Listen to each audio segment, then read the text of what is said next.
Outside of Osaka. As you can see, not in Osaka today. It feels good to be out of Osaka.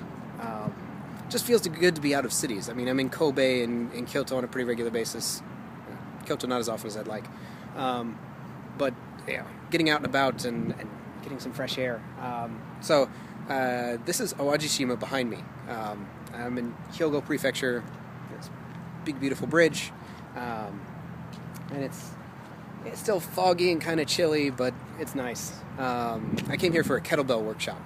So over in these trees, sorry, making you spin around, getting dizzy. These trees back here, we had a kettlebell workshop today.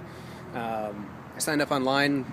Guy had gotten my information from someone else who I asked about kettlebells who was in Tokyo. And so I signed up for the workshop, and he called me this morning. He said, "Oh, are you sure you're coming? Just want to make sure." I said, "Yeah, I'm definitely coming." He said, "Okay, you're the only one." So more than a workshop, it was like a private 2.5-hour lesson on kettlebells. I'm going to be really sore tomorrow. I did try and lift half my body weight over my head with one hand, and apparently I can't do that yet. But it was worth trying. I can do it with two hands. One 16-kilo kettlebell in each hand. Yeah, that was pretty cool. But I'm going to be sore.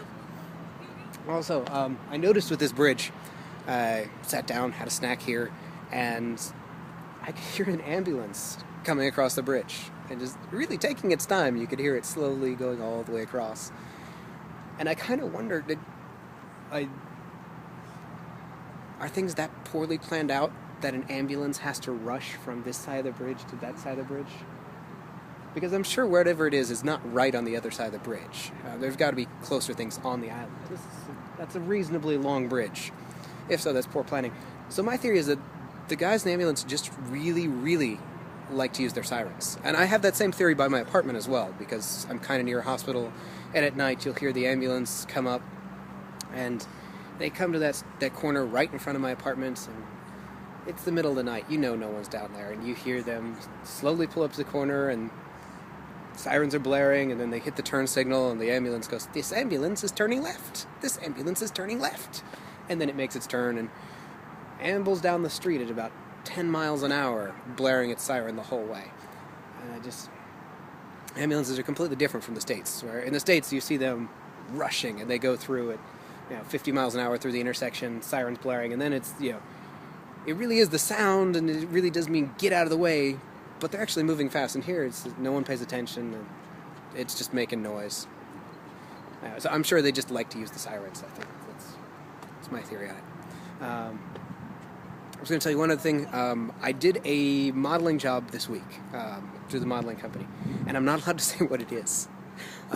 Part of the contract for it is I'm allowed to say that I did a modeling job, but I'm not allowed to say exactly what it was for, because it's a new product for a big electronics company. So I'm sworn to secrecy, and it's a business model of something, so you're probably not going to see it out there, but it is worldwide. So if you see me in a video wearing a gray turtleneck and a black suit jacket, sitting at a table, looking businesslike and gesturing, you don't. There's no sounds. You don't hear my voice. Let me know, so I can link to it here. Once it's actually out there publicly someplace, then I'm allowed to say, "Oh yes, I'm in that." But I'm not allowed to tell people beforehand, because they don't want any information about the product. Or not that I know much about the product, but I'm not allowed to say anything. But it was also nice to get a modeling job, and met some really good people in the shoot. It was a fun way to spend a Tuesday. So it's chilly now, kind of cold. My fingers are cold, and I'm going to be sore, so time to get home and have a hot shower.